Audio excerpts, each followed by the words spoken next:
warahmatullahi wabarakatuh, anak-anakku semua yang berada di rumah. Selamat pagi dan apa kabarmu hari ini ya? Semoga kalian Mem Ica temui dalam keadaan sehat walafiat.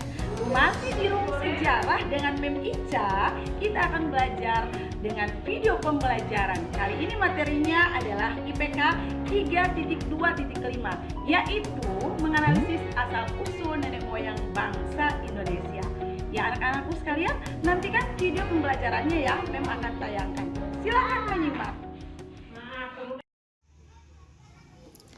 Hai anak-anakku semua, apa kabarmu hari ini? Hari ini ketemu lagi dengan Mem Ica ya, masih di Room Sejarah. Kali ini kita akan membahas melalui video pembelajaran tentang bagaimana menganalisis asal-usul nenek moyang bangsa Indonesia. Nah, kali ini kita akan membahas diawali dari bagaimana pendapat para ahli yang dikenal dengan teori migrasi. Ya, menurut para ahli, teori migrasi nenek moyang bangsa Indonesia ini dibagi ke dalam beberapa kelompok pendukung masing-masing teori. Diawali dari teori Yunan. Teori Yunan ini mengatakan bahwa nenek moyang bangsa Indonesia berasal dari wilayah Yunan, Tiongkok Selatan. Mereka datang ke wilayah Nusantara melalui 3 gelombang, yakni gelombang pertama adalah mereka orang-orang Negrito, kemudian orang-orang Proto Melayu, dan yang ketiga adalah orang-orang Deutero Melayu. Pendapat ini didukung dan dicetuskan oleh von Heijngelder, Muhammad Ali, dan Kern. Mereka berasumsi dengan memiliki beberapa bukti. Salah satunya adalah yang pertama, adanya kesamaan artefak, yaitu kapak tua yang ada di Nusantara ternyata memiliki kemiripan dengan kapak yang berada di wilayah Asia Tenggara.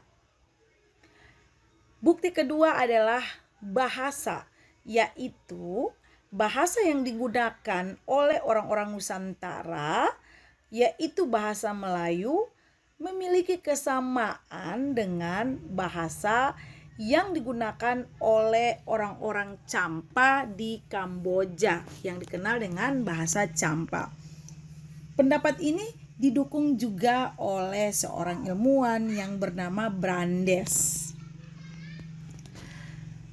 Tak hanya itu, menurut teori Nusantara yang dicetuskan oleh Muhammad Yamin, Goris Krefft, dan J. Crawford, mereka berpendapat bahwa asal-usul nenek moyang bangsa Indonesia berasal dari Indonesia itu sendiri.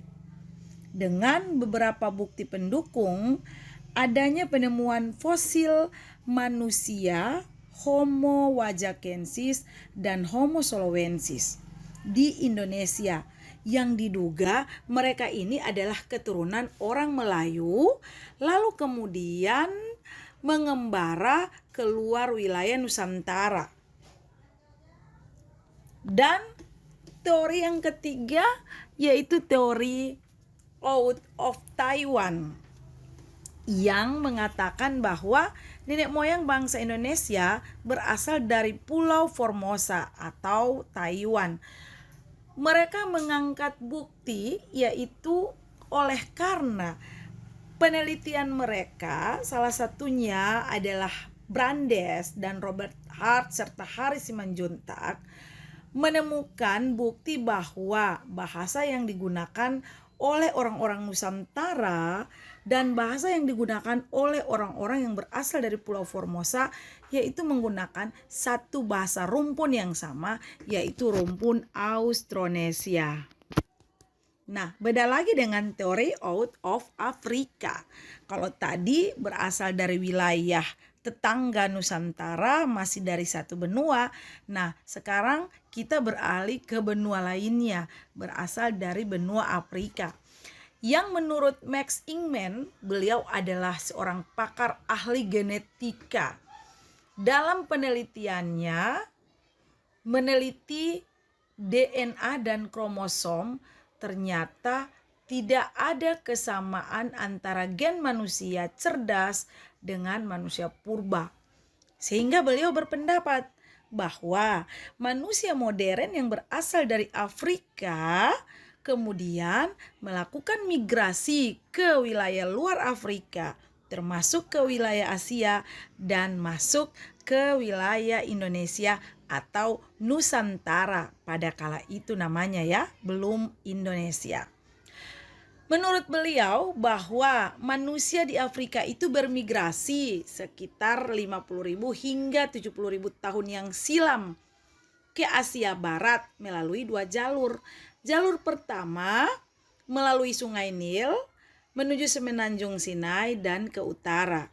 Sementara jalur kedua dari Afrika melalui Laut Merah menuju Asia dan terakhir ke Indonesia atau Nusantara.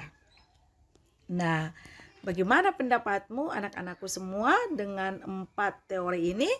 Sekarang kita lihat ya proses kedatangan nenek moyang bangsa Indonesia. Diawali dari ras Proto-Melayu. Ras Proto-Melayu ini masuk ke wilayah Nusantara melalui 2 jalur, yaitu jalur barat dan jalur timur.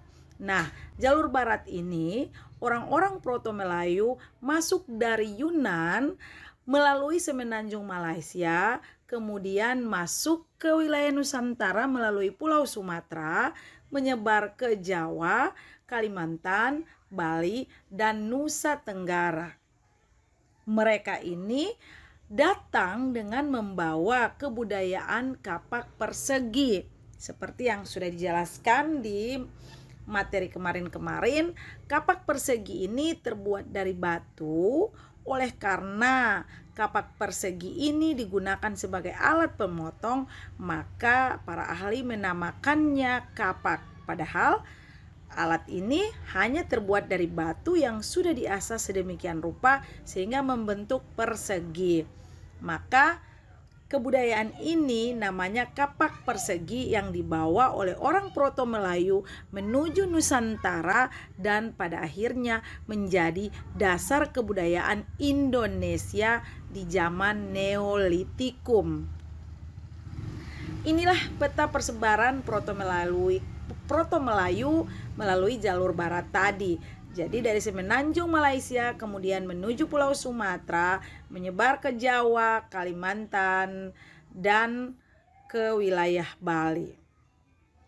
Yang berikut jalur kedua atau jalur timur yang dilalui oleh bangsa Proto-Melayu menuju Nusantara, yaitu mereka menyeberang melalui Teluk Tonkin ke pantai Asia Timur menuju Taiwan, Filipina, Sulawesi, kemudian menyebar ke wilayah Maluku, Papua, sampai Australia.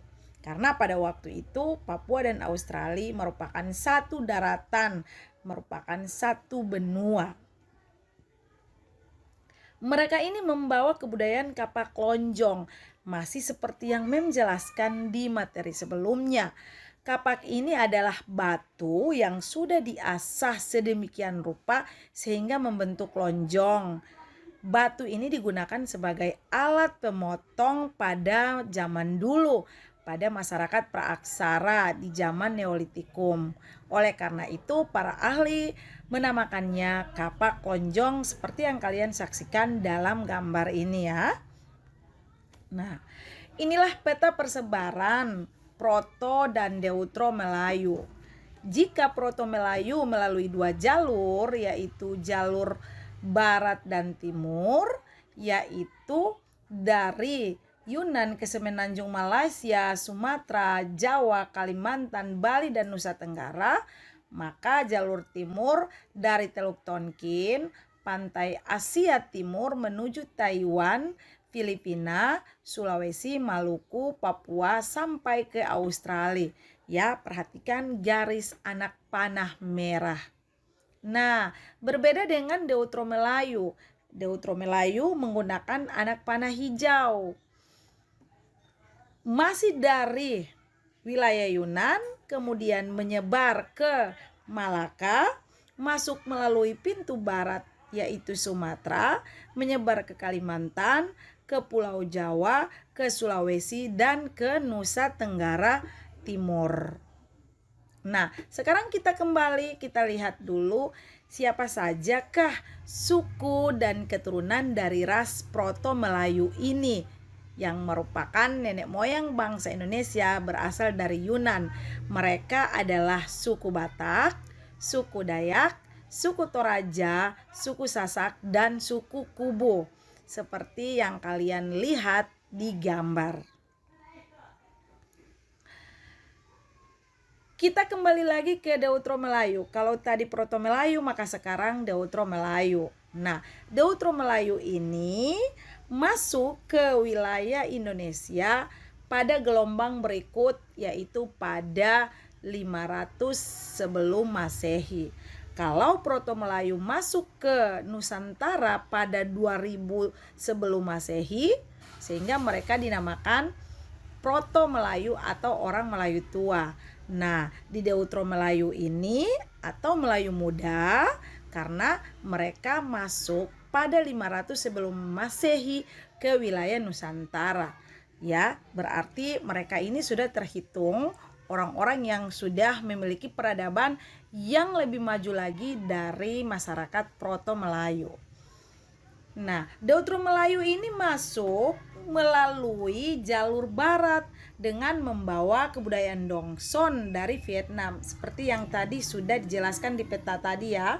Nah, mereka ini membawa kebudayaan Dongson dari Vietnam, yaitu kebudayaan melebur logam. Kalau yang tadinya masih kebudayaan mengasah batu, sekarang sudah meningkat menjadi melebur logam.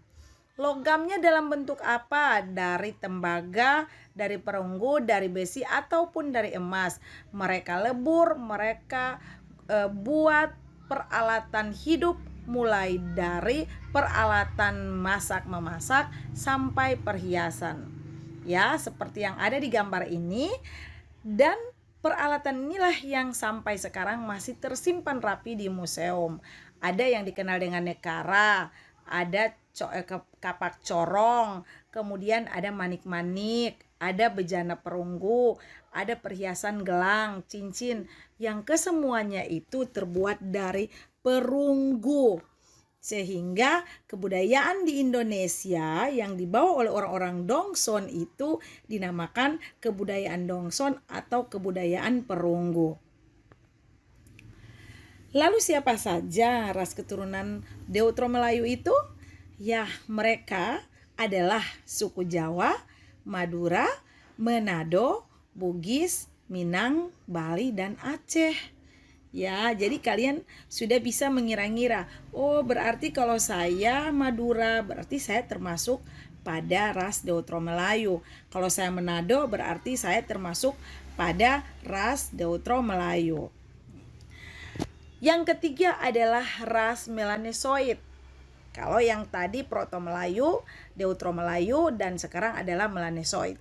Mereka adalah manusia wajak yang tersebar ke timur dan kemudian mendiami Kepulauan Papua, sehingga mereka dinamakan sebagai suku bangsa atau ras Papua Melanesoid.